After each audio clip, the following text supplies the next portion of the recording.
ప్రభువైన యేసుక్రీస్తు నామములో మీకు అందరికీ మరొకసారి వందనాలు సమర్పిస్తున్నాను. ఇవాళ కొన్ని ఒక తరతరాలుగా వందల సంవత్సరాలని కూడా కాకుండా వేల సంవత్సరాలుగా మిస్లీడ్ చేయబడినటువంటి ఒక లేఖన భాగం పాత నిబంధనలో మనం ఆలోచన చేయబోతాం. తరతరాలుగా కాదు, వందల సంవత్సరాలు కూడా కాదు, వేల సంవత్సరాలు, 2000 సంవత్సరాలుగా దాదాపు ఈ లేఖన భాగము ఒక తప్పుడు విధానాలలో ఉపదేశించబడి మనుషులందరూ తప్పుడు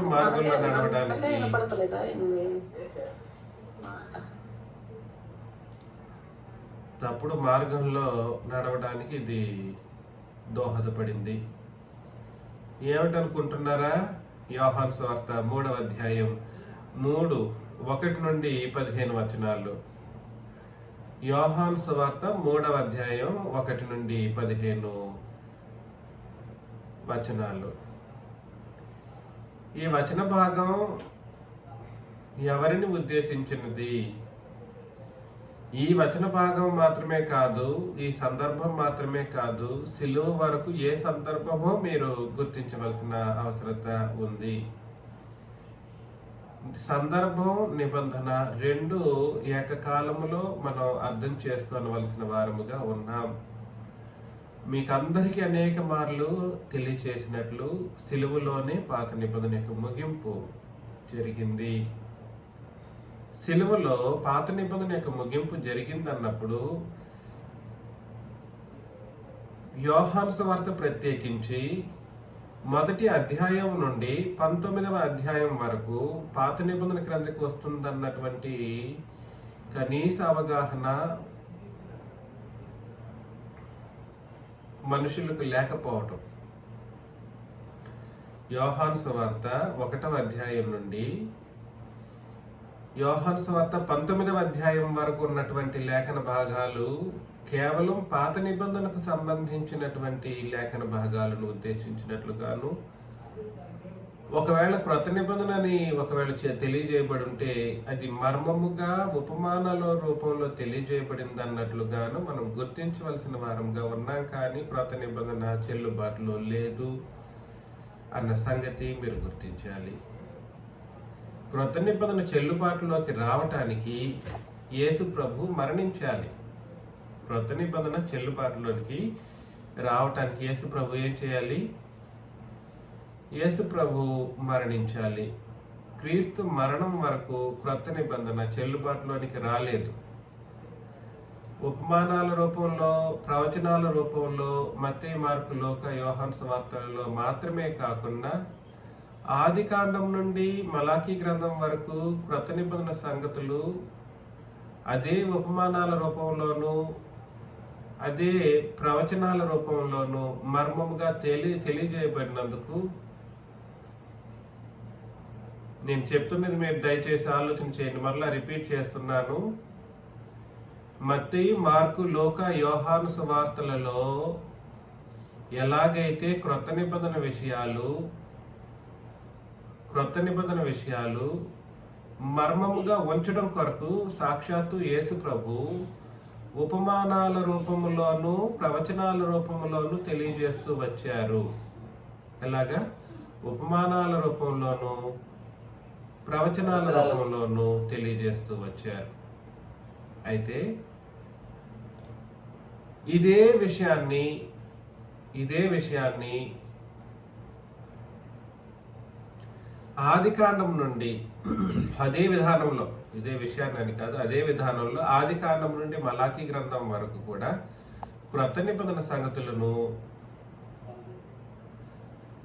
మర్మముగా ఉంచడం కొరకు ఉపమానాల రూపములోను ప్రవచనాల రూపములోను తెలియజేయడం అనేది జరిగింది. నేను ఎందుకు ఈ రెండు స్టేట్మెంట్లను తెలియజేశానంటే మత్తయి, మార్కు, లూకా, యోహాను సువార్తల్లో క్రొత్త నిబంధన విషయాలు యేసు ప్రభువు ప్రస్తావన చేశారు కదా అన్నందుకు అక్కడి నుండే క్రొత్త నిబంధన అనేద్దామా అని అంటే నా ప్రశ్న, ఆది కాండం నుండే క్రొత్త నిబంధన ప్రవచనాలు ఉన్నాయి, ఆది కాండం నుండే క్రొత్త నిబంధన ఉపమానాలు ఉన్నాయి అన్నంత మాత్రాన ఆది కాండం నుండే క్రొత్త నిబంధన అందామా అంటే దాన్ని మాత్రం మనుషులు ఒప్పుకోలేరు. అందుకని మీకు అందరికీ నేను తెలియచేసే విషయం ఏమిటంటే, ఆది కాండం 1 నుండి క్రీస్తు యేసు యొక్క శిలువ మత్తయి 27, మార్కు 15, లూకా 23, యోహాను 19 వరకు క్రొత్త నిబంధన సంగతులు మర్మముగా ఉంచడం కొరకు ఉపమానాల రూపంలోనూ ప్లస్ ప్రవచనాల రూపంలోనూ తెలియచేయడం జరిగింది. అయితే యోహాను సువార్త 3వ అధ్యాయంలో మొదటి 15 వచనాలను మనం చదువుతూ ఉన్నప్పుడు వాస్తవానికి ఇది ఏ కోణంలోనూ అలాంటి క్రొత్త నిబంధన సంగతులను గురించి మాట్లాడలేదు అనడానికి ఆ లేఖనాలే తెలియజేస్తూ వస్తూ ఉంటాయి. మనం తీవ్రంగా మనసు పెట్టి చదవటానికి ప్రయత్నం చేద్దాం. మొదటి వచనం నేను చదువుతున్నాను. నేను చదువుతాను, మీరేమొద్దు, మధ్యలో డిస్టర్బెన్స్ వద్దు, అందరూ మ్యూట్లో పెట్టేసేయండి. యూదుల అధికారి అయిన నీకోదేమను పరిసయ్యుడు ఒకడుండెను. యూదుల అధికారి అయిన నీకోదేమను పరిసయ్యుడు ఒకడు ఉండెను. పేరు చెప్పేశాడు. అతని పేరు నీకోదేము. అతడు పరిసయ్యుడు. అతడు యూదుల అధికారి కూడా, యూదుల అధికారి. అతడు రాత్రి యందు ఆయన యొద్దకు వచ్చి, బోధకుడా. రాత్రి యందు వచ్చాడు యూదుల అధికారి. రాత్రి యందు ఎందుకు వచ్చాడంటే, కొన్ని సెక్ట్ ఆఫ్ పీపుల్ ఉన్నారు, వాళ్ళకి భయపడి వాళ్ళు యేసు ప్రభు దగ్గరికి ఇతను వస్తే ఏమైనా అనుకుంటారేమోనని మనుషులకు భయపడ్డాడు.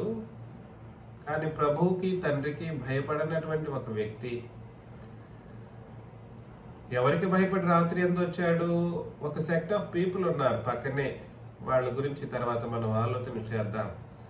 అతడు రాత్రి యందు ఆయన యొద్దకు వచ్చి, బోధకుడా, నీవు దేవుని యొద్ద నుండి వచ్చిన బోధకుడు అని మేము ఎరుగుదుము అని అన్నాడు. ఇక్కడ బోధకుడా అని అంటే రబై అని లేదా రబ్బుని అని లేదా రబ్బీ అని అర్థమిచ్చేటువంటి ఒక మాటగా బోధకుడా అనే పదం అక్కడ ఉపయోగించడం జరిగింది.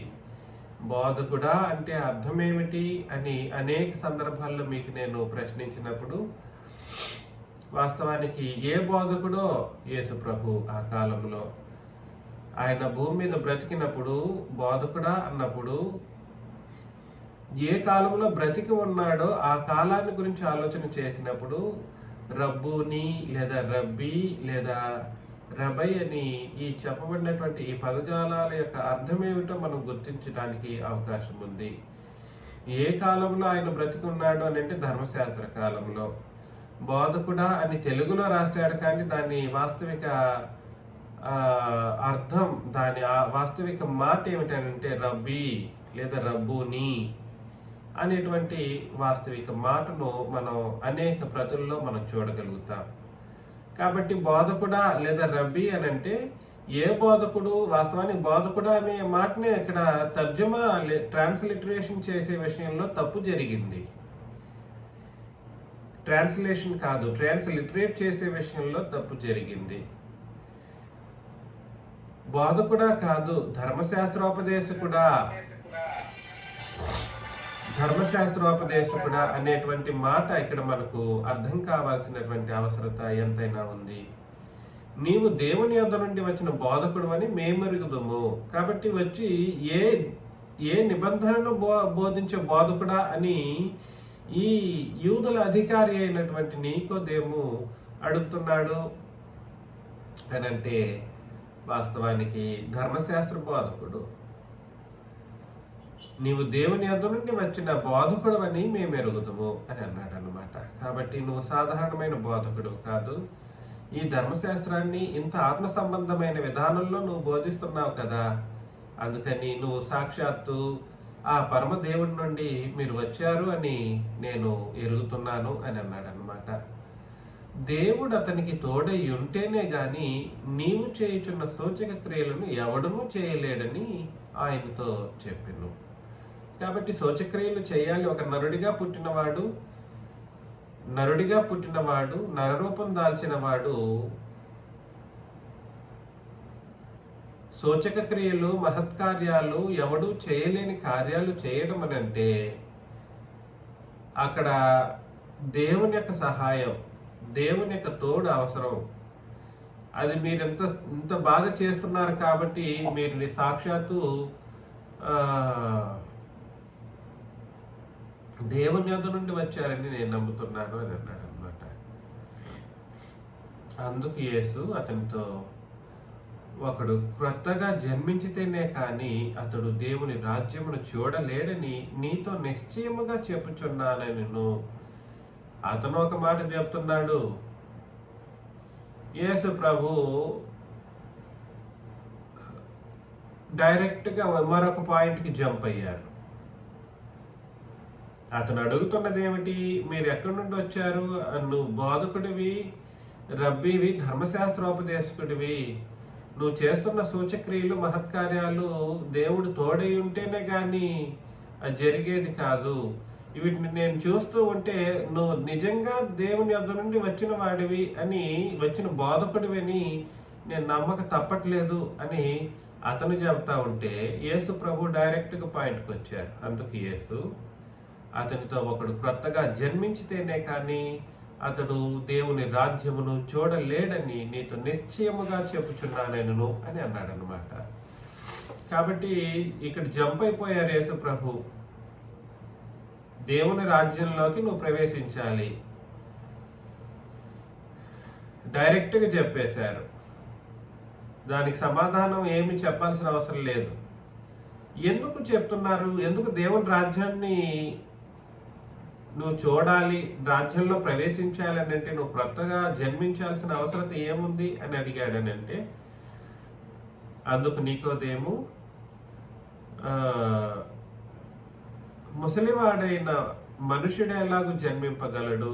రెండవ మారు తల్లి గర్భమందు ప్రవేశించి జన్మింపగలడా అని ఆయనను అడగగా, నికోదేము ఏమన్నాడండి? ముసలివాడినైన నేను మనుషుడు ఎలాగ జన్మిస్తాడు? మరలా రెండవ మారు తల్లి గర్భమందు ప్రవేశించి జన్మింపగలడా అని ఆయనను అడుగగా యేసు ఇట్లా, నేను ఒకడు నీటి మూలముగాను ఆత్మ మూలముగాను జన్మించితేనే గాని దేవుని రాజ్యంలో ప్రవేశింపలేడని నీతో నిశ్చయముగా చెప్పుచున్నాను అని అన్నాడు. ఎప్పుడైతే ఈ నికోదేము అనే వ్యక్తి, నువ్వు నిజముగా దేవుని బోధకుడివి, ధర్మశాస్త్రాన్ని ఉపదేశించే ధర్మశాస్త్రోపదేశకుడివి అని అన్నప్పుడు మరి ఈయన మాటను ఇతను వినాలా వద్దా అంటే ఖచ్చితంగా విని తీరాల్సిందే. కానీ యేసు ప్రభు బాప్తిస్మం గురించి మాట్లాడడం ప్రారంభించినప్పుడు ఇతనికి కన్ఫ్యూజ్ అయ్యాడు. నికోదేము, ముసలివాడైన మనుషుడు ఎలాగూ జన్మింపగలడు? రెండవ మారు తల్లి గర్భమందు ప్రవేశించి జన్మింపగలడా అని ఆయన అడుగుగా, అందుకు యేసు ఇట్లా, నేను ఒకడు నీటి మూలముగాను ఆత్మ మూలముగాను జన్మించితేనే గాని దేవుని రాజ్యంలో ప్రవేశింపలేడని నీతో నిశ్చయముగా చెప్పుచున్నాను అని అన్నాడు అన్నమాట. ఈ విషయం నేను తరతరాలుగా కొన్ని వేల సంవత్సరాలుగా అపవాది చేత మిస్లీడ్ చేయబడినటువంటి మాట ఇది.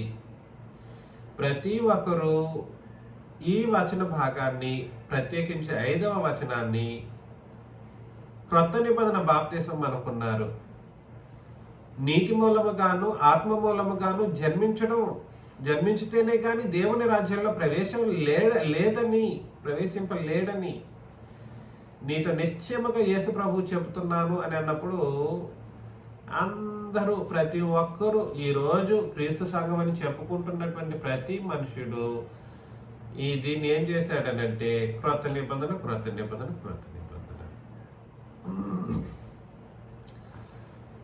ఒకటి బోధ, ఏ బోధనో అక్కడ చెప్పాడు.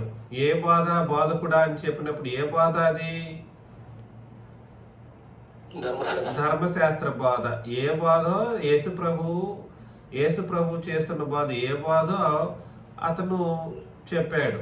నిజముగా ధర్మశాస్త్ర బోధకుడు రబ్బుని లేదా రబ్బీ అని చెప్పినప్పుడు ధర్మశాస్త్ర బోధన చేస్తున్న వ్యక్తిగా యేసు ప్రభుని చూశారు. పాయింట్ 1. పాయింట్ 2, దేవుని రాజ్యము. దేవుని రాజ్యము, ఈ దేవుని రాజ్యం అనే దేవుని రాజ్యం పాత నిబంధన దేవుని రాజ్యాన్ని సూచిస్తుంది, కానీ క్రొత్త నిబంధన దేవుని రాజ్యాన్ని సూచించదు అన్న కనీస అవగాహన లేకుండా క్రొత్త నిబంధన రాజ్యం గురించి యేసు ప్రభు ఇతను నికోదేమంట క్రొత్త నిబంధన రాజ్యంలో ప్రవేశించాలంట. అప్పటికి యేసు ప్రభు చనిపోయి రక్తం కార్చారా? కార్చలేదు. క్రొత్త నిబంధన రాజ్యం, క్రొత్త నిబంధన దేవుని రాజ్యం, అది మరణమే లేని రాజ్యం, ముగింపు లేని రాజ్యం, సమస్తాన్ని అధిగమించినటువంటి రాజ్యం, నిత్య రాజ్యం, క్రీస్తు యేసు యొక్క పరిశుద్ధమైన రక్తం చేత కడుగబడినటువంటి ప్రజల చేత ఏర్పాటు చేయబడినటువంటి రాజ్యం. ఆయన రక్తం చిందించక ముందే ఇతన్ని ప్రవేశింపమంటున్నాడా ఆ రాజ్యంలోనికి అని అంటే, ఆ రాజ్యం గురించి కాదు చెప్తున్నది. ఏ రాజ్యము మరి అని ఆలోచన చేసినప్పుడు ఖచ్చితంగా పాత నిబంధన రాజ్యం గురించి యేసు ప్రభు ఆ రాజ్యంలో ప్రవేశం గురించి ఇక్కడ మాట్లాడుతున్న విషయాన్ని మనం గుర్తించాల్సినటువంటి అవసరం ఉంది. నేను ఎందుకు ఈ మాటను మీకు అంటున్నానంటేనండి, మీకు అందరికీ నేను దేవుని సంకల్పం గురించి మాట్లాడినప్పుడు గతంలో కూడా పాత నిబంధనకంటూ ఒక ప్రత్యేకమైనటువంటి సంకల్పం ఉంది అని తెలియజేశాను. ఏం చెప్పాను? పాత నిబంధనకంటూ ఒక ప్రత్యేకమైనటువంటి దేవుని సంకల్పం ఉంది. లూకాసు వార్త 7వ అధ్యాయం 29-30 వచనాలను మీలో ఎవరైనా చదవండి. లూకాసు వార్త 7వ అధ్యాయం 29-30 వచనములు.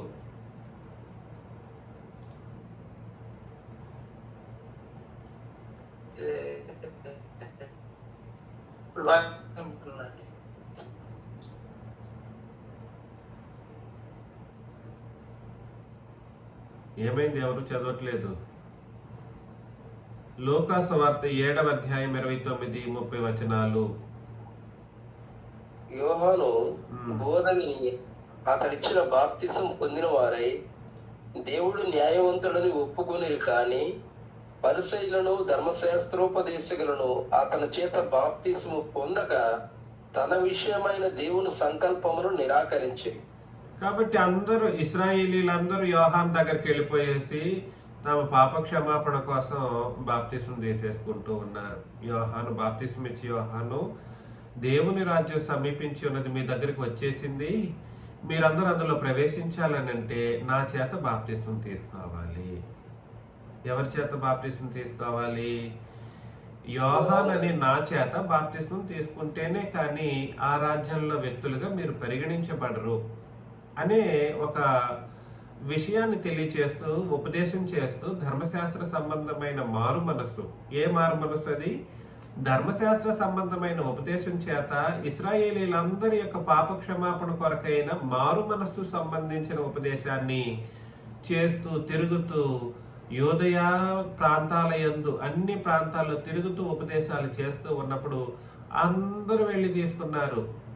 కానీ కొందరు సెక్ట్స్ ఉన్నారు కదా, సెక్ట్ SECT, కొందరు కొన్ని వర్గాలు ఉన్నారు కదా, వీళ్ళు మాత్రం మాకు బాప్తిసం ఎందుకులే, ఏంటి మాకు బాప్తిసం అవసరం లేదు. లూకాసు వార్తలు 7వ అధ్యాయం. ఇప్పుడు మరొకసారి 30వ వచనాన్ని. పరిసయ్యులను ధర్మశాస్త్రోపదేశకులను అతని చేత బాప్తిసం పొందక తమ విషయమైన దేవుని సంకల్పాన్ని ఏం చేశారు? నిరాకరించారు. దేవుడు ఒక మాట చెప్పాడు అని అంటే దాన్ని ఖచ్చితంగా సర్వమానవాళి చేయవలసినటువంటి అవసరం ఉంది. ఆనాటి కాలంలో ఇశ్రాయేలీలందరూ యోహాను చేత బాప్తిసం తీసుకోవాలన్నది దేవుని యొక్క పాత నిబంధన సంకల్పం. అది సంకల్పం చేసి పెట్టేశారు ముందుగానే. అందరూ తీసుకోవాలి, యోహాను చేత అందరూ తీసుకోవాలి. కానీ ఈ ధర్మశాస్త్రోపదేశకులు పరిసయ్యులు ఏం చేశారనంటే అతని చేత బాప్తిసం పొందాల్సిన అవసరం లేదనుకున్నారు. ఎవరెవరైతే పొందలేదో ఈ పరిసయ్యులలో ఈ నీకోదేమనే వాడు కూడా ఒకడేనా? అవును, ఉన్నాడు. ఈ నీకోదేమనే వాడు కూడా ఉన్నాడు. వీడు కూడా ఆ రాజ్యంలో ప్రవేశించటం కోసం బాప్తిసం తీసుకోవాల్సిన వాడిగా ఉన్నాడన్న సంగతిని యేసు ప్రభు గుర్తిరిగి వెంటనే దేని గురించి మాట్లాడారు అని అంటే క్రొత్త జన్మ. ఈ క్రొత్త జన్మ అన్నా బాప్తిసం అన్నా ఒకటే. కానీ ఈ బాప్తిస్ము క్రొత్త నిబంధన రాజ్య ప్రవేశం కొరకు కాదండి. దేని కొరకు కాదు? క్రొత్త నిబంధన రాజ్య ప్రవేశం కొరకు కాదు. క్రొత్త నిబంధన రాజ్యం ఆ తర్వాత ఏర్పాటు చేయబడిపోయేటువంటి రాజ్యం 2.5 సంవత్సరాలు, ఇప్పుడు ఈ అధ్యాయం నుండి 2.5 సంవత్సరాల కాలం పాటు అయిన తర్వాత సిలువలో మరణించడం ద్వారా ఏర్పాటు చేయబడే రాజ్యంలో ప్రవేశించే ఒక ప్రవేశం గురించినటువంటి కార్యక్రమం కాదు.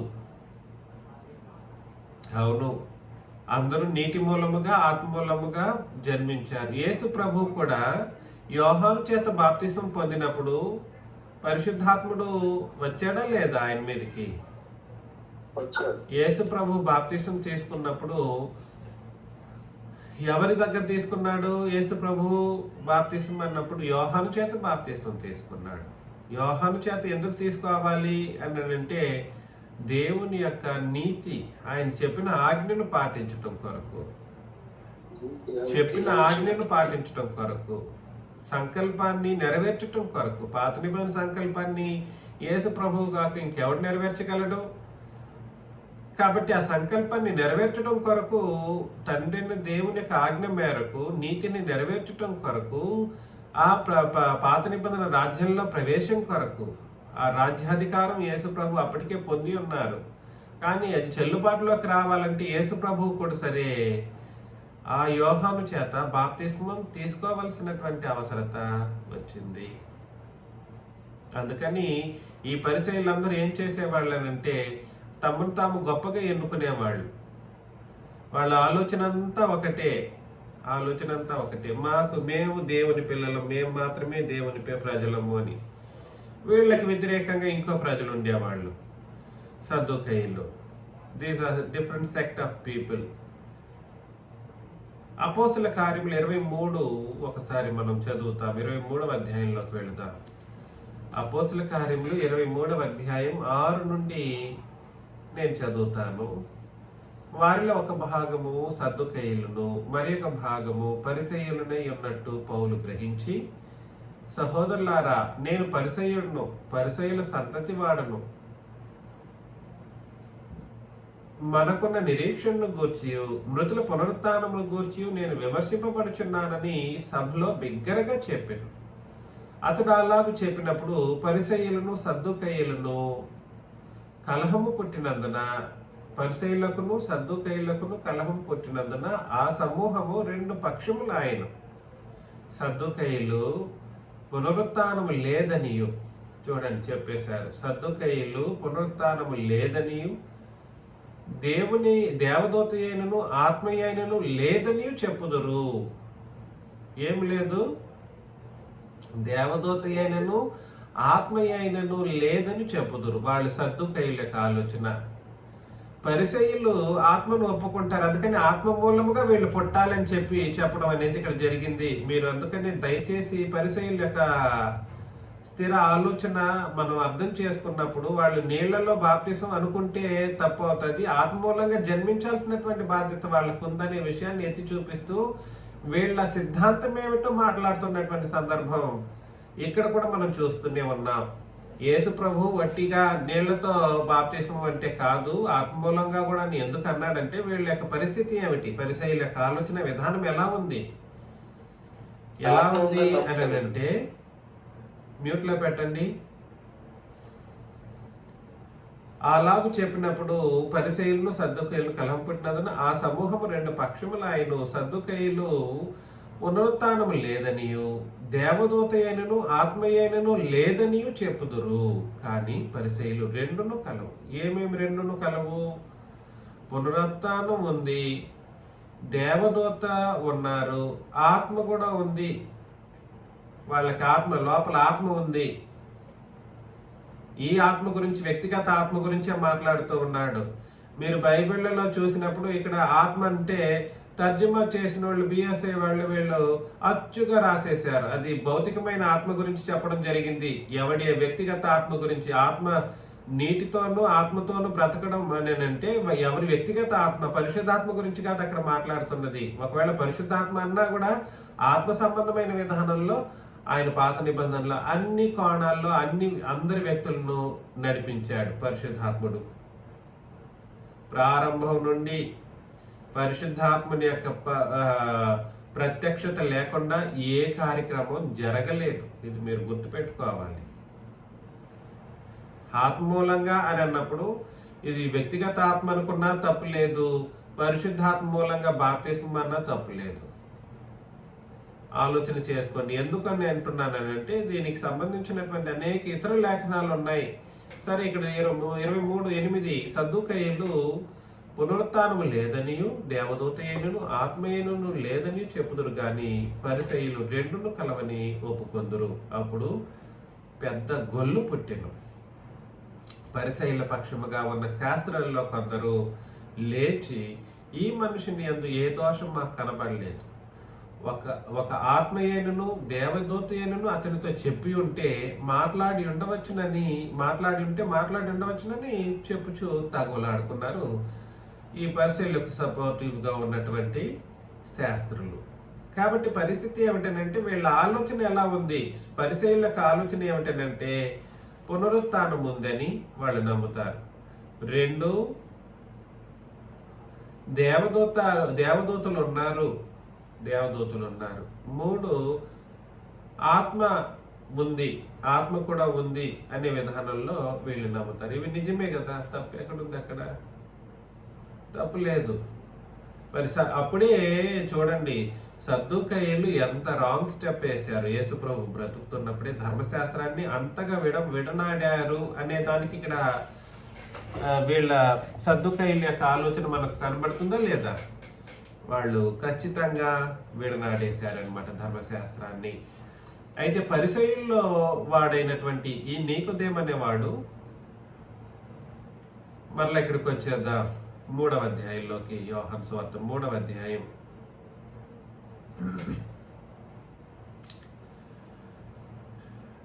6 నుండి. శరీర మూలముగా జన్మించినది శరీరమును, ఆత్మ మూలముగా జన్మించినది ఆత్మయునై ఉన్నది. చూసారా, రెండూ చెప్పాను. శరీర మూలముగా జన్మించినది శరీరం, తల్లిదండ్రుల ద్వారా జన్మించేది మన శరీరం. ఆత్మ మూలముగా జన్మించినది ఆత్మయునై ఉన్నది. కాబట్టి ఆత్మ, పరిశుద్ధాత్మ మూలముగా జన్మించితే ఆత్మయునై ఉన్నది. ఇదే విషయాన్ని మనం అనేక సందర్భాల్లో మనం చదవగలుగుతాం.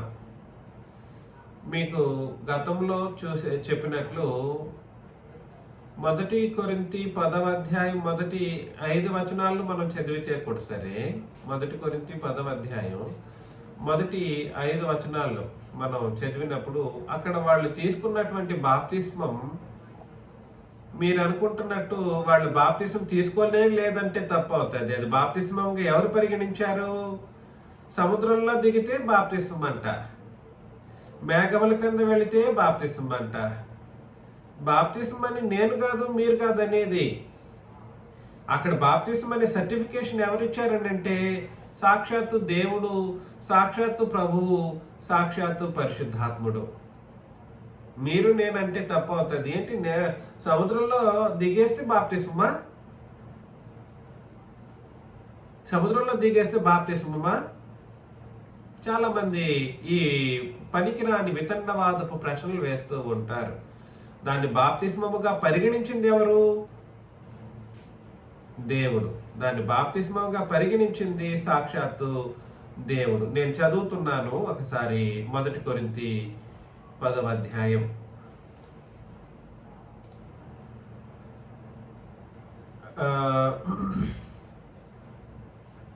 సహోదరులారా, ఈ సంగతి మీకు తెలియకుండాట నాకు ఇష్టం లేదు. అదేదనగా మన పితరులందరూ మేఘము క్రింద నుండిరి, వారందరూ సముద్రంలో నడిచిపోయేది. సముద్రంలో వాళ్ళు చేస్తూ ఉన్నారు. వాళ్ళు సముద్రంలో నడిచిన సంగతే వాళ్ళకి తెలుసు. అందరూ మోషేను బట్టి మేఘములోను సముద్రములోను బాప్తిస్మం పొందిరి. మేఘంలో ఎలా పొందారు? ముంచి లేపబడాలి కదా అని ప్రశ్నించారు అనుకోండి, అది దేవుణ్ణి ప్రశ్నించారు. సాక్షాత్తు పరమదేవుణ్ణి ప్రశ్నించినట్టు. ఎవరిని ప్రశ్నించినట్టు? సాక్షాత్తు దేవుణ్ణి ప్రశ్నించినట్లు. దేవుడు పరిగణిస్తే నీకేమి నా బాధ? మోషేను బట్టి మేఘంలో బాప్తిసం తీసుకున్నారంట, మోషేను బట్టి సముద్రంలో బాప్తిసం పొందిరి. అందరూ చూడండి, ఆత్మ సంబంధమైన ఒకే ఆహారమును భుజించిరి. ఆత్మ సంబంధమైన ఒకే ఆహారం, అందరూ ఆత్మ సంబంధమైన ఒకే పానీయం. దేవుడు దేనిని ఆత్మ సంబంధమైన దానిగా చూస్తాడో అది ఆయన ఇష్టం. నీకు నాకు దాన్ని విమర్శించేటువంటి అధికారం కానీ లేదన్నమాట. అధికారం లేదు. అందుకని ఒక నీటి మూలముగాను ఆత్మ మూలముగాను జన్మించితేనే దేవుని రాజ్యంలో ప్రవేశిస్తాడనేది ఇక్కడ చెప్పబడినటువంటి దేవుని రాజ్యం. అప్పటికి ఒకవేళ క్రొత్త నిబంధన దేవుని రాజ్యం అని అంటే ఆ రాజ్యం లేనే లేదు. రాజ్యం ఉందా? ఆ రాజ్యం లేదు. ఒకవేళ ఇక్కడ ప్రవచనాత్మకంగా యేసు ప్రభు చెబుతున్నారా అని అంటే అది కాదు.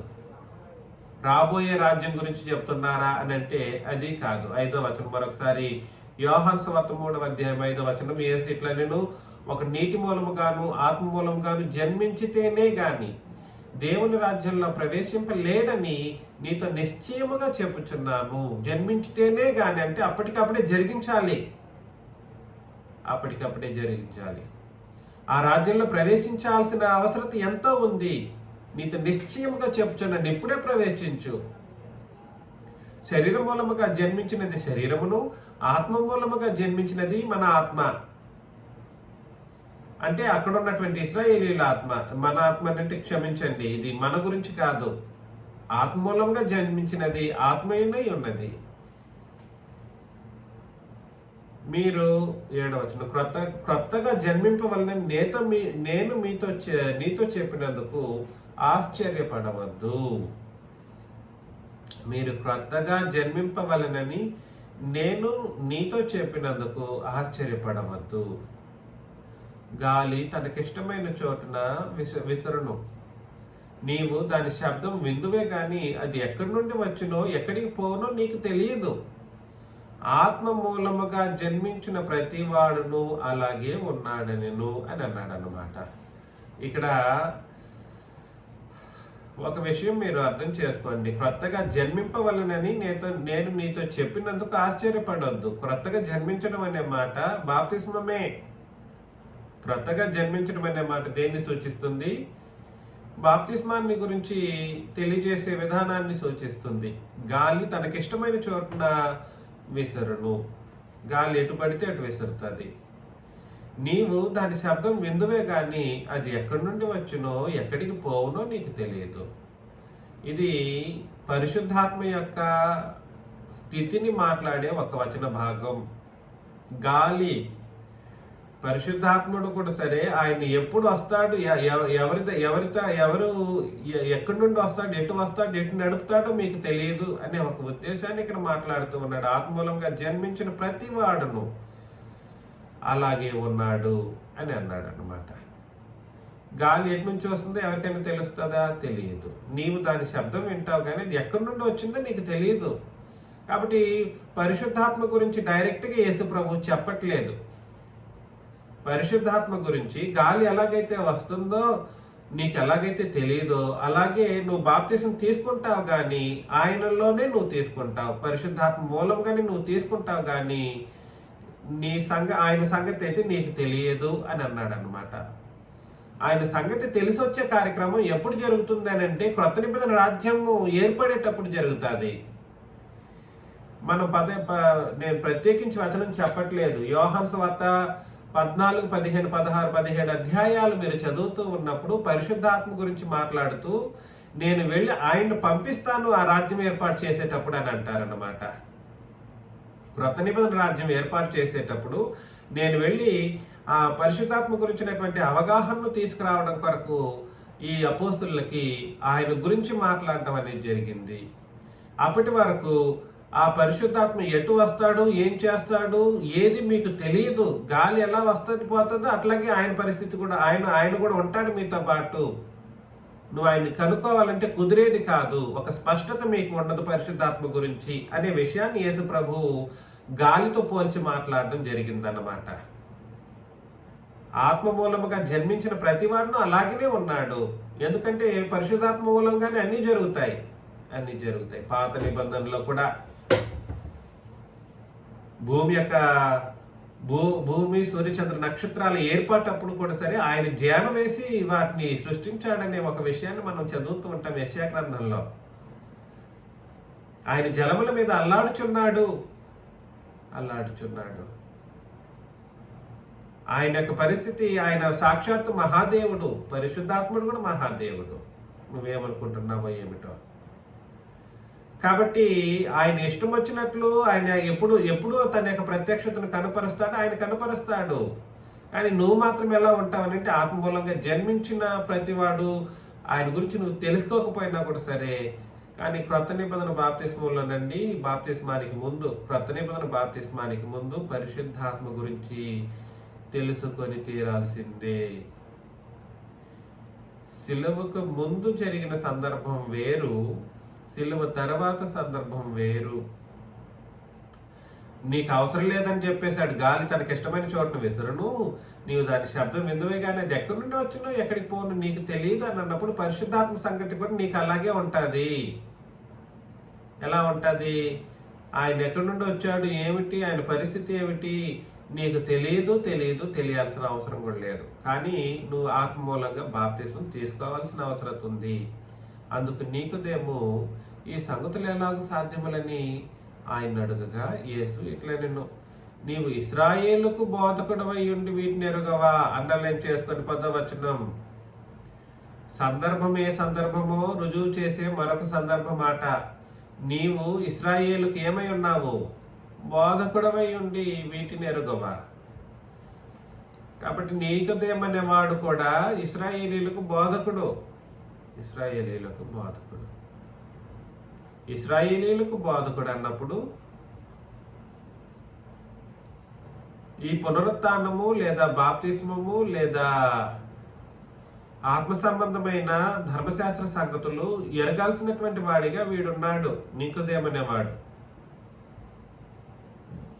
కానీ ఆత్మ సంబంధమైన విషయాలను యేసు ప్రభు సాక్షాత్తు వాటిని బోధిస్తూ ఉన్నప్పుడు గ్రహించలేని మూర్ఖుడిగానే వీడున్నాడన్నమాట. గ్రహించలేని మూర్ఖుడు ఈ నీకుదేమనేవాడు. మేము ఎరిగిన సంగతియే చెప్పుచున్నాం, చూచిన దానికే సాక్ష్యం ఇచ్చుచున్నాం, మా సాక్ష్యము మీరు అంగీకరింపరని నీతో నిశ్చయముగా చెప్పుచున్నాము అని అన్నాడు. ఎరిగిన సంగతియే చెప్పుచున్నాం, మేము ఎరిగిన సంగతియే చెప్పుచున్నాం, చూచిన దానికే సాక్ష్యం ఇచ్చుచున్నాం, మా సాక్ష్యము మీరు అంగీకరింపరని నీతో నిశ్చయంగా చెప్పుచున్నాను.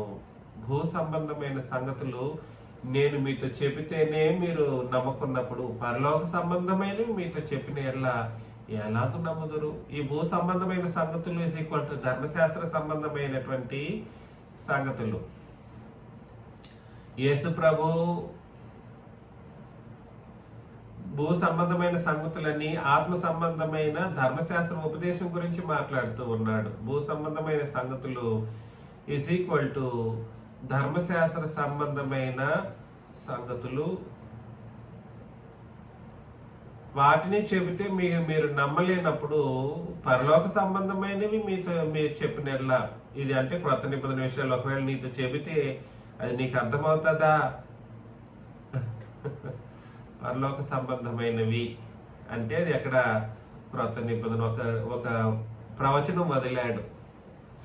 ఒకవేళ పరలోక సంబంధమైన విషయాన్ని మీ దగ్గర చెబితే నీకు అర్థమవుతుందా? అర్థమే కాదు. మరియు పరలోకం నుండి దిగి వచ్చిన వాడే అనగా పరలోకంలో ఉండు మనుష్య కుమారుడే తప్ప పరలోకంలోకి ఎక్కిపోయిన వాడు ఎవడు లేడు. ఎవరు ఈయన ఎక్కడి నుండి వచ్చాడు?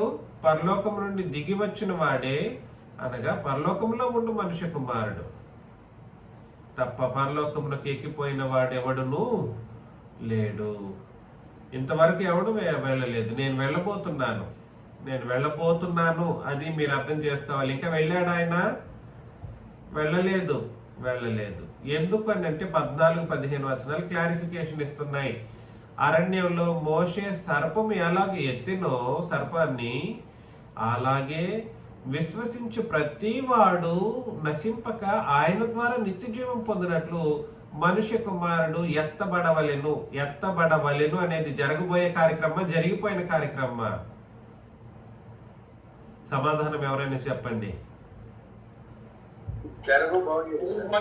జరగబోయే కార్యక్రమం. విశ్వసించు ప్రతి వాడును నశింపక ఆయన ద్వారా నిత్య జీవం పొందిన ప్రతి వాడు అనే మాట మీరు అండర్లైన్ చేసుకోండి. సర్వలోకము, సర్వ ప్రపంచం, సమస్త జనులు అనే మాట ప్రతి వాడు. విశ్వసించు ప్రతి వాడును నశింపక ఆయన ద్వారా నిత్య జీవం పొందినట్లు మనుష్య కుమారుడు ఎత్తబడవలెను. సిలువలో ఎత్తబడవలెను.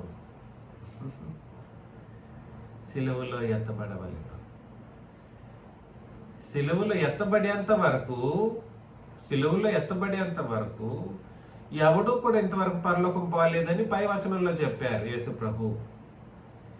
ఆయన ఎత్తబడేంత వరకు పోలేడు, పోయినవాడు లేడు. ఎంత గొప్ప విషయాన్ని ఆ నీకుదేమనే వాడికి చెప్తున్నారు యేసు ప్రభు. సామాన్యమైన విషయం కాదు. వాడు ధర్మశాస్త్రోపదేశకుడు కాబట్టే వాడు ఏమైనా అర్థం చేసుకోగలుగుతాడేమోనని యేసు ప్రభు చెప్తున్నారేమో, మనం దాన్ని చెప్పలేము. కానీ ఇంత విషయాలు చెబితే నీకు అర్థం కాలేకపోతుందా అని అన్నారన్నమాట. కానీ యేసు ప్రభు సిలువలో ఎత్తబడటం అనే మాట దేనికి సాదృశ్యమైనదిగా ఉందనంటే, అరణ్యములో మోషే సర్పమును ఎలాగెత్తెనో. అరణ్యంలో మోషే సర్పాన్ని ఎత్తాడా? ఎస్. ఎందుకు ఎత్తాడు సర్పాన్ని? ఏంటి అరణ్యంలో ఎత్తవలసిన అవసరం ఏముంది అని మనం ఆలోచన చేసినప్పుడు, సంఖ్యాకాండం 21వ అధ్యాయంలో 3-9 వచనాలను చదివినప్పుడు, సంఖ్యాకాండం 21 3-9 వచనాలు చదివినప్పుడు, యెహోవా ఇశ్రాయేలీయుల మాటను ఆలకించి ఆ కానానీయులను అప్పగింపగా ఇశ్రాయేలీయులు వారిని వారి పట్టణములను నిర్మూలం చేసిరి. అందువలన ఆ చోటికి హోర్మా అను పేరు పెట్టుబడెను. వారు ఏదెము దేశమును చుట్టి పోవలనని హోరు కొండ నుండి ఎర్ర సముద్ర మార్గముగా సాగినప్పుడు మార్గాయాసము చేత జనుల ప్రాణము సమస్యలేను. జయించేశారంతా అయిపోయింది, వీళ్ళు వెళ్తా ఉన్నారు, మరలా నడిచి వెళ్ళడానికి వీళ్ళకి ఒళ్ళు బద్ధకం అయిపోయింది, ఆయాస పడిపోతున్నారు. కాగా ప్రజలు దేవునికిని మోషేకును విరోధముగా మాట్లాడి, ఎలాగా దేవునికిని మోషేకును విరోధముగా మాట్లాడి, ఈ అరణ్యంలో చచ్చుటకు ఐగుప్తుల నుండి మీరు మమ్మల్ని ఎందుకు రప్పించిద్రి మీరు అని అన్నారు. ఎవరినో మోషేనని, ఒక మోషేని కాదు వాళ్ళు చెప్తున్నది,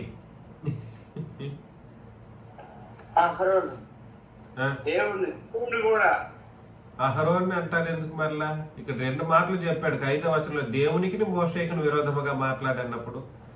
మాట్లాడకండి దయచేసి. మీరు మమ్మల్ని ఎందుకు తీసుకొచ్చారు, మమ్మల్ని ఎందుకు రప్పించిత్రి అని ఎవరిని అడుగుతున్నారు? మోషేని, దేవుణ్ణి అడుగుతున్నారు. ఇక్కడ ఆహారం లేదు, నీళ్లు లేవు,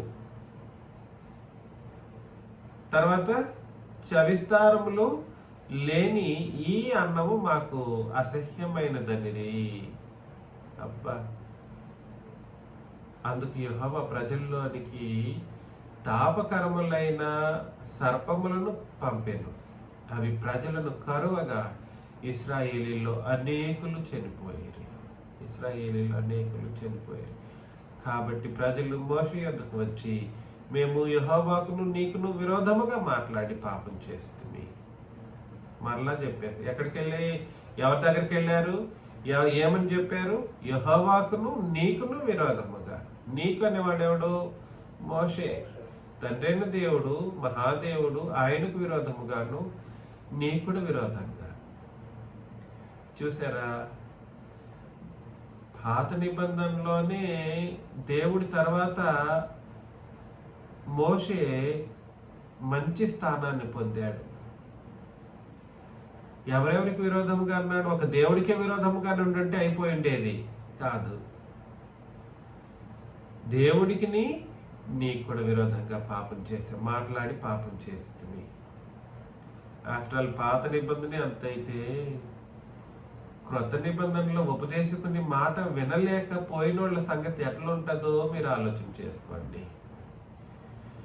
వాళ్ళు కన్ను అని అన్నాడు, వాళ్ళని నిన్ను తాకినవాడు నా కన్ను గుడ్డును తాకినాడు అని పాత నిబంధనలో వాళ్ళ గురించి మాట్లాడితే, అంతకంటే గొప్పగా మన గురించి మాట్లాడడం జరిగింది. నన్నే కొట్టాడు, నన్నే చేశాడని. కనుగుడ్డు కాదు, ఆయన్ని కొట్టడం, ఆయన్ని తిట్టడం. ప్రభుని క్రీస్తుని గురించి తను తానుగా తన్నే కొట్టినట్లుగా అయిపోయినటువంటి పరిస్థితి. ఈ అరణ్యంలో చచ్చుటకు ఐగుప్తుల నుండి మీరు మమ్మల్ని ఎందుకు రప్పించుతారు? ఇక్కడ ఆహారం లేదు, నీళ్లు లేవు, విస్తారములు లేని ఈ అన్నము మాకు అసహ్యమైనది. అనేకులు చనిపోయారు. కాబట్టి ప్రజలు మోషే యొద్దకు వచ్చి, మేము యెహోవాకును నీకును విరోధముగా మాట్లాడి పాపం చేస్తాము. యెహోవా మా మధ్య నుండి ఈ సర్పములను తొలగించినట్లు ఆయన వేడుకొనుమనిరి. పరిశుద్ధ ప్రజలు మార్పు పొందిన తర్వాత ఎవరికి వీళ్ళే స్వయంగా వెళ్ళి ప్రార్థన చేయలేదు, మాకు కాపాడండి కాపాడండి అని. మరి ఎవరి దగ్గరికి వెళ్ళారు? మోషే దగ్గరికి వెళ్ళి అడుగుతున్నారు, వెళ్ళి నువ్వు వేడుకో, మా గురించి వేడుకో. ఈ బాంధవ్యం, ఆత్మ సంబంధమైన బాంధవ్యం అనేది దేవుడు ఎప్పుడైనా పెడతాడు. క్రొత్త నిబంధనలో కూడా సరే, సంఘం గురించి వేడుకునేటువంటి కార్యక్రమం అపోస్తులు అనునిత్యం చేసేవారు. ప్రార్థనా విన్నపాలు ఇవన్నీ కూడా జరిగేవి. సంఘం ద్వారా అనే మాట సంఘంగా కలిసినప్పుడు, వ్యక్తిగతమైన విధానాల్లో ఇబ్బందులు పడుతూ ఉన్నప్పుడు మొదట అప్రోచ్ అవ్వాల్సింది మీ బోధకుడిని లేదా ఉపదేశకుడిని. నేను ఈ మాటను ఆది నుండి చెప్పుకుంటూ వస్తూ ఉన్నాను, ఆది నుండి చెప్తూ వస్తున్నాను. కాబట్టి మోషే ప్రజల కొరకు ప్రార్థన చేయగా, యెహోవా నీవు తాపకరమైన సర్పము వంటి ప్రతిమను చేయించి, చూడండి, తాపకరమైన సర్పము వంటి ప్రతిమను చేయించి స్తంభము మీద పెట్టుము. అప్పుడు కరవబడిన ప్రతివాడును దాని వైపు చూచి బ్రతుకునని మోషేకు సెలవిచ్చాను. ఈ బొమ్మ మీరు ఎక్కడ చూసినా, ఏ హాస్పిటల్స్కి వెళ్ళినా కనబడతా ఉంటుంది. హాస్పిటల్స్లో ఒక స్తంభం లాగా పెట్టి పాము ఇట్లా దానికి వెళ్ళి రెండు పాముల్లాగా, ఒక ఇదిలాగా తాపకరమైనటువంటి పాములాగా కనబడేటువంటి పాము దాన్ని చుట్టుకున్నట్టు ఉంటుంది అన్నమాట. ఈ బొమ్మే ఆ బొమ్మ.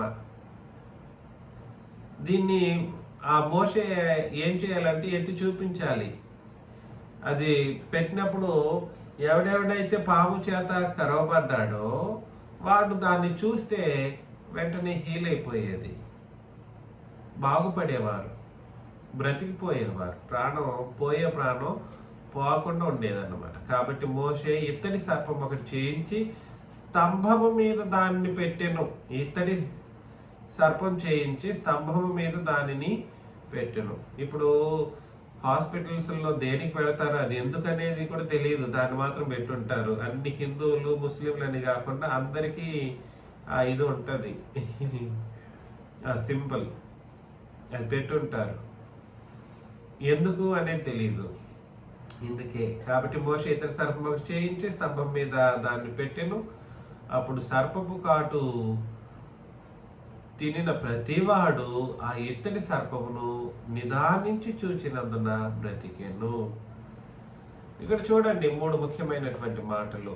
మొదట, మోషేకిని యెహోవాకును విరోధముగా మాటలాడి పాపం చేయటం. మోషేకిని యెహోవాకును విరోధముగా మాట్లాడి పాపం చేయటం. ఆ మాటలు మాట్లాడినందుకు మహాదేవుని యొక్క ఉగ్రత, ఆ కాలంలో కరుణ లేదు, మీరు గుర్తుపెట్టుకోండి. కృప లేదు, కృప లేని కాలం అది. కృప కలిగినప్పటికీ కృపను అందుకోలేని కాలం అది. ధర్మశాస్త్రం కృపాకాలానికి సంబంధించింది కాదు. ఆ పాపానికి నివృత్తిగా సర్పము స్తంభం మీద వేలాడదీయబడ్డాం. సర్పము స్తంభం మీద వేలాడదీయబడ్డాం. దాన్ని చూసి నిదానించి చూసినందుకు మరలా బ్రతికి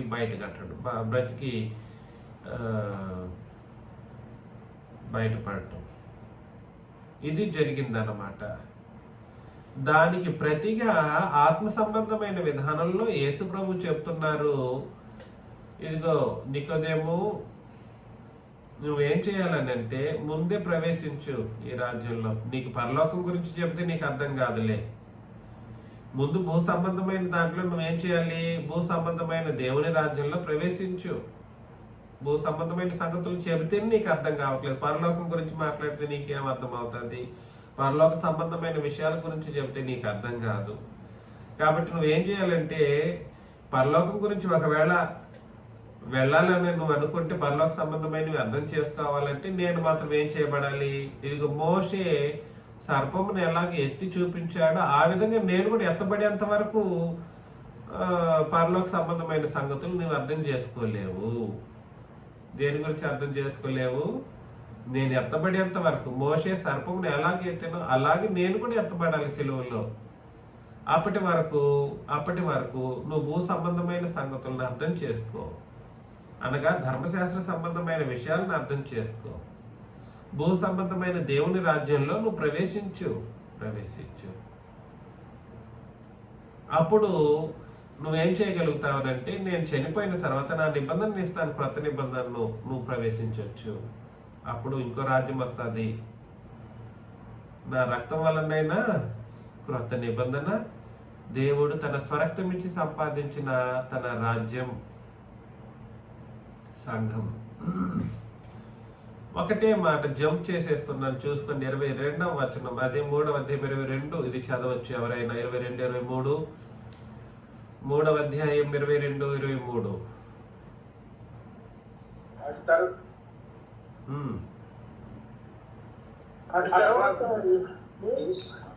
తన శిష్యులతో కూడా యూదయ దేశంలోకి వచ్చి అక్కడ వారితో కాలం గడుపుతూను బాప్తిస్మం ఇచ్చుతూ ఉండెను. చూసారా ఏమిస్తున్నారు అక్కడ? ఏం చేస్తున్నారు? యూదయ దేశమునకు వచ్చి అక్కడ వారితో కాలం గడుపుతుంటే ఊరికి కాలక్షేపం చేస్తూ కాదు, ఉపదేశం చేస్తూ ధర్మశాస్త్రాన్ని ఉపదేశం చేస్తూ కాలము గడుపుచు అని దాని అర్థం అన్నమాట. అది ఆ ఉపదేశం చేసిన తర్వాత ఏం చేస్తున్నారు? బాప్తిస్మం ఇచ్చుచు. యేసు ప్రభువు ఉన్నాడు. సలీము దగ్గరనున్న ఐనోనను స్థలమున నీళ్లు విస్తారముగా ఉండిన గనుక యోహాను కూడా అక్కడ బాప్తిస్మం ఇచ్చుచు ఉండెను. జనులు వచ్చి బాప్తిస్మం పొందుతూ ఉన్నారు. కాబట్టి ఇక్కడ మొత్తం కూడా సరే, క్రొత్త జన్మ అని చెప్పబడిన పైన లేఖన భాగం కూడా సరే దేని గురించి చెప్పడం జరుగుతూ ఉంది? బాప్తిస్మం గురించి.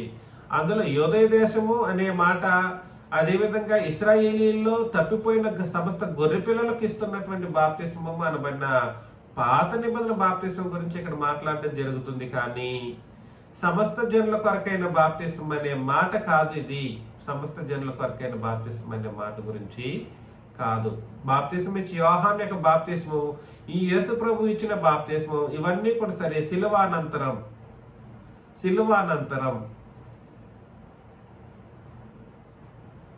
చెల్లుబడిలో లేదు.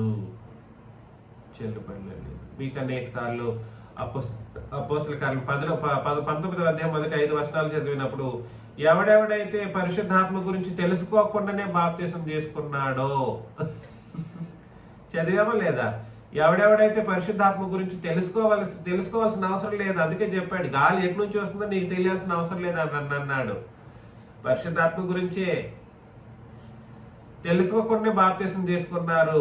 అది యోహాను ఇచ్చిన బాప్తిస్మం. ఆ బాప్తిస్మం ఆ తర్వాత ఏమవ్వలేదు, చెల్లుబడి కాలేదు. యేసు ప్రభు నామమన్న మరలా క్రొత్త నిబంధన బాప్తిస్మం ఆ ప్రజలు తీసుకోవడం అనేది మనం అక్కడ చదువుతామన్నమాట.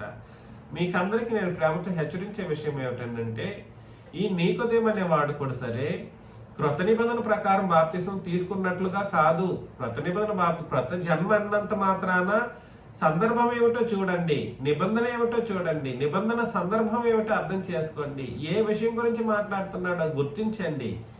ఇక్కడ చెప్పబడినటువంటి యోహాను ఇస్తున్నాడు బాప్తిస్మం, యేసు ప్రభువు ఇస్తూ ఉన్నాడు, ఇద్దరు ఇస్తూ ఉన్నారు బాప్తిస్మాలు. అవన్నీ క్రొత్త నిబంధన బాప్తిస్మాలు అనుకున్నారా? కాదే కాదు.